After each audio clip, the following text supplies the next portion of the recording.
Hello readers! Welcome back to నా చేతి రాతలు. మాంగళ్యం తర్వాతి భాగం కోసం చూస్తున్నారా? చదివేద్దాం. మాంగళ్యం 10వ భాగం. మా ఇంటికా అని కంగారు పడ్డాడు అభి. అక్కడ తన తల్లి శ్రావణిని ఏమైనా అంటుందేమో అని. హా, ఇప్పుడు మీ అమ్మకి నీ భార్య కూడా తోడైందంట కదా అంది వసు. అంటే అన్నాడు అభి. అంటేనా, నీ భార్య శ్రావణిని కనీసం ఇంట్లోకి కూడా రానివ్వలేదంట. నీకోసం అడిగితే నువ్వు రావని బయటకు పంపేసిందట. పోనీ ఆఫీస్కైనా వద్దామనుకుంటే ఈలోపే విష్ణు వాళ్ళ ఇంటి వరకు వెళ్ళిపోయి గొడవ స్టార్ట్ చేశాడు. ఇప్పటికీ ఇంకా ఏమీ తేలలేదు. అదంతా విన్నాక అభికి తేజు మీద కోపం పీక్స్కి వెళ్ళింది. నేను వస్తున్నాను అక్కడికి అని శ్రావణి ఇంటికి బయలుదేరాడు. అభి అక్కడికి వెళ్ళేసరికి చాలా గొడవగా ఉంది. శ్రావణి వాళ్ళ ఫ్యామిలీ కాస్త టైం ఇవ్వమని విష్ణుని బ్రతిమాలుతుంటే కుదరదు, ఇవ్వలేకపోతే ఇల్లు ఖాళీ చేసేయండి అంటున్నాడు. చుట్టుపక్కల వాళ్ళు సినిమా చూస్తున్నట్టు చూస్తున్నారు. విష్ణు అని అరిచాడు అభి. అతన్ని అక్కడ చూసి కొంతమంది ఆశ్చర్యపోతే కొంతమంది మాత్రం ముందే ఎక్స్పెక్ట్ చేశారు. చుట్టుపక్కల వాళ్ళు చూస్తుండడంతో ఇంకా పెద్ద ఇష్యూ చేయలేక విష్ణుని ఒక పక్కకి తీసుకెళ్ళి, దీనికి ఇంత ఇష్యూ చేయాలా? వాళ్ళ ఫ్యామిలీ గురించి ఆలోచించవా? ఫ్రెండ్షిప్కి వాల్యూ లేదా అని చెడామాడా తిట్టేశాడు అభి. చెక్కిచ్చి అక్కడి నుంచి వెళ్ళిపోమన్నాడు. విష్ణు విసురుగా ఆ చెక్ తీసుకుని, ముందు అప్పు అడగడం ఎందుకు, మళ్ళీ వెంటనే రిటర్న్ తీసుకోమని ఫోర్స్ చేయడం ఎందుకు, అనవసరంగా నేను బ్యాడ్ అయిపోయాను, అసలు ముందు మనీ ఇవ్వకుండా ఉంటే సరిపోయేది అని మనసులో అనుకుంటూ వెళ్ళిపోయాడు. అదంతా చూసిన శరణ్ శ్రావణిని లోపలికి తీసుకెళ్ళి, అభిని డబ్బులు అడిగావా అన్నాడు కోపంగా. అడగడానికి వెళ్ళాను కానీ అడగలేదు అంది పక్కకి చూస్తూ. మరి ఇక్కడికెలా వచ్చాడు కరెక్ట్ టైంకి అన్నాడు సీరియస్గా చూస్తూ. వసు ఫోన్ చేసి చెప్పిందంట, నాకేం తెలియదు అని బయటకు వెళ్ళింది. కానీ శరణ్ నమ్మలేదు శ్రావణి మాటల్ని. ఏం చేశావు? ఇప్పటిదాకా గొడవ చేసి ఇప్పుడు సైలెంట్గా వెళ్ళిపోయాడు అని అడిగాడు గోపాల్ అభిని అనుమానంగా చూస్తూ.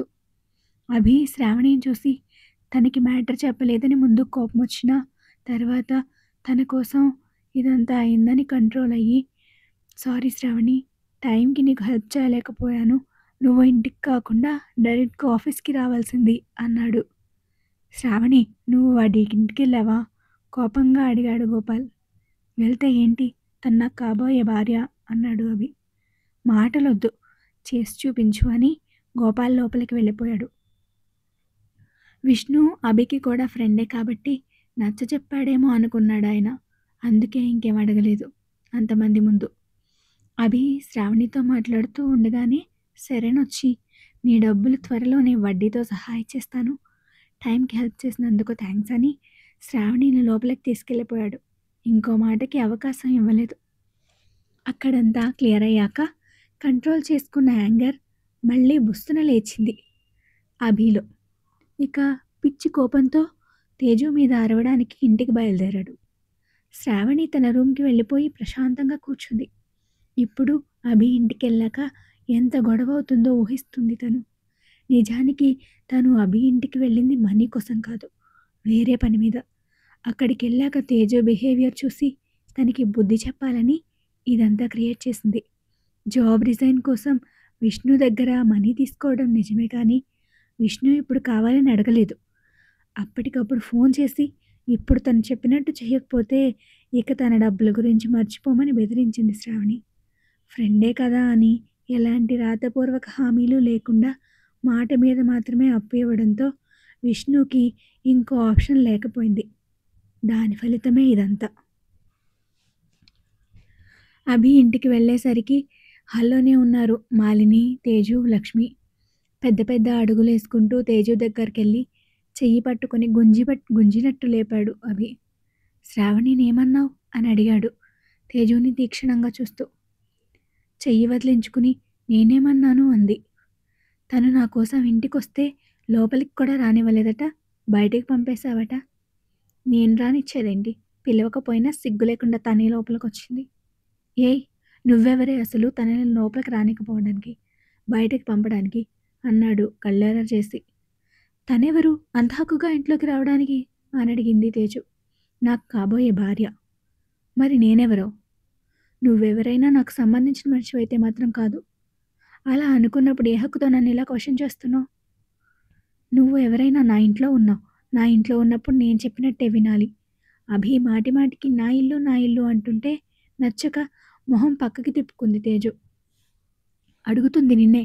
శ్రావణితో ఎందుకలా బిహేవ్ చేశావు అని అప్పుడే గుర్తొచ్చినట్టు, ఓహో! రివెంజ్ తీర్చుకున్నావనమాట అన్నాడు. రివెంజ్ ఏంటి? అర్థం కాక అడిగింది తేజు. నిన్న నీకోసం వచ్చిన వాడిని బయటికి పొమ్మన్నానని నువ్వు ఇవాళ శ్రావణితో ఇలా బిహేవ్ చేసావు కదా! అర్రే! నేను ఈ విషయమే మర్చిపోయాను. లక్ష్మి, నువ్వైనా గుర్తు చేయాల్సింది కదా!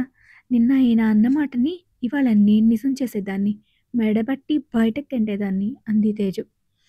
అమ్మో! మధ్యలో నన్నెందుకు లాగుతున్నారు అనుకుంది లక్ష్మి భయంగా అభిని చూస్తూ. ఆ మాటకి అతని కంట్రోల్ తప్పి, హౌ డేర్ యూ! బయటకు గెంటుతావా? నీలా కాదు. నువ్విక ఇంట్లో ఉండడానికి వీల్లేదు. పో బయటికి అని తేజు చెయ్యి పట్టి బయటికి లాక్కెళ్తుంటే మాలిని అడ్డొచ్చి తేజు చెయ్యి విడిపించింది బలవంతంగా. అభి, చాలి కాపు. అప్పుడు ఇంట్లో ఉండుంటే నేను కూడా అదే పని చేసేదాన్ని. నన్ను కూడా ఇలాగే బయటకు గెంటేసేవాడివా అంది. నువ్వెప్పటికీ అలా చేయవు మమ్మీ. తను ఎంత అవసరంతో నా కోసం ఇక్కడికొచ్చిందో తెలుసా? కనీసం ఏంటని కూడా అడగకుండా అవమానం చేసిందిది అన్నాడు. నిజంగానే ఏదైనా అర్జెంట్ ఏమో అనుకుని తేజుని తగ్గి, నేనడిగాను తనని నీకేం పని అని. తనే సమాధానం చెప్పకుండా పొగరుగా మాట్లాడింది అంది. నీకెందుకు సమాధానం చెప్పాలి? తనొచ్చింది నా కోసం. నా మనిషిని నా ఇంట్లోంచి బయటికి పంపడానికి నీకే హక్కుంది. నువ్వు చేసిన పని వల్ల వాళ్ళ కుటుంబం పరువు రోడ్డు మీద పడింది. అభి, అసలేమైంది? విషయం చెప్పు అంది మాలిని. జరిగిందంతా చెప్పాడు. అంతా నాటకం అయింటుంది అంది తేజు సింపుల్గా. నువ్వు ఇంకొక మాట మాట్లాడినా నేను మనిషిని మర్చిపోవాల్సి వస్తుంది. జాగ్రత్త అన్నాడు అభి. ముందు నువ్వు బుర్ర పెట్టి ఆలోచించు. తన దగ్గర లేనప్పుడు ఎవరి దగ్గర అప్పు తీసుకుని మరి జాబ్ మానేయాల్సిన అవసరం ఏంటి? ఇచ్చేవాడివి నువ్వు ఉన్నావు కాబట్టి ఇలా చేస్తుంది. అంటే ఎప్పుడు నువ్వు ఆ డబ్బులు కట్టేసి వస్తున్నావా? కోపంగా అడిగింది మాలిని. అవును అన్నాడు అభి. అయితే ఏంటి అన్నట్టు. ఇప్పటిదాకా తను చదువుకి ఖర్చు పెట్టింది చాలా అభి. ఇక నుంచి నువ్వు దానికి ఒక్క రూపాయి ఇచ్చినా నేను ఊరుకునేది లేదు అంది మాలిని. ఎందుకు మమ్మీ? తను నా మనిషి. తన అవసరాలు నేను కాక ఇంకెవరు చూస్తారు? ఇప్పుడు ఇవ్వడమే కాదు, ఇక ముందు ఇస్తాను కూడా. ఎప్పటికైనా ఈ ఇంటి కోడలు శ్రావణినే. తనని ఇంట్లోంచి పంపేయడానికి ఇదెవరు? కేవలం నీ కోసం తనని నా ఇంట్లో ఉండనిస్తున్నా. దాన్ని అలసుగా తీసుకుని నా ఇంట్లో పెత్తనం చేస్తే ఈసారి మాటలతో చెప్పను. నువ్వు చెప్పినా లేక చేయను అన్నాడు అభి. ఇక సహనం నశించి, మాట్లాడితే నా ఇల్లు నా ఇల్లు అనకు. నువ్వు తనని నీ భార్యగా ఒప్పుకోకపోయినా సరే తేజు ఇక్కడే ఉంటుంది. నా మాట మీద నిన్ను పెళ్లి చేసుకుంది కాబట్టి తన బాధ్యత నాది. నువ్వు మళ్ళీ మళ్ళీ ఇది నా ఆస్తి నా ఇల్లు అన్నావంటే నేను ఖచ్చితంగా నా పేరు మీద ఉన్నవన్నీ తేజు పేరు మీదకి రాసిస్తాను. బెదిరిస్తున్నావని అనుకుంటున్నావేమో అభి. నిజంగానే రాసిస్తాను. అప్పుడు తనని ఇక్కడి నుంచే పంపించే హక్కు నీకే కాదు, నాకు కూడా ఉండదు. గుర్తుంచుకో అంది మాలిని. అప్పటికి మాలిని ఆ మాట అనడం రెండోసారి. ఇక వీళ్ళతో వాదించి లాభం లేదు.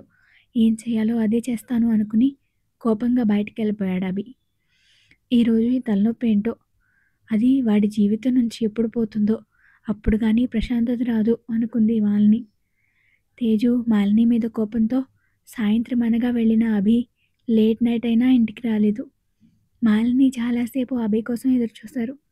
ఎన్నిసార్లు కాల్ చేసినా రెస్పాండ్ అవ్వకపోవడంతో మాలినికి డిన్నర్ పెట్టి అభి కోసం నిద్రపోకుండా తన రూమ్లోనే ఎదురు చూస్తూ ఉంది తేజు.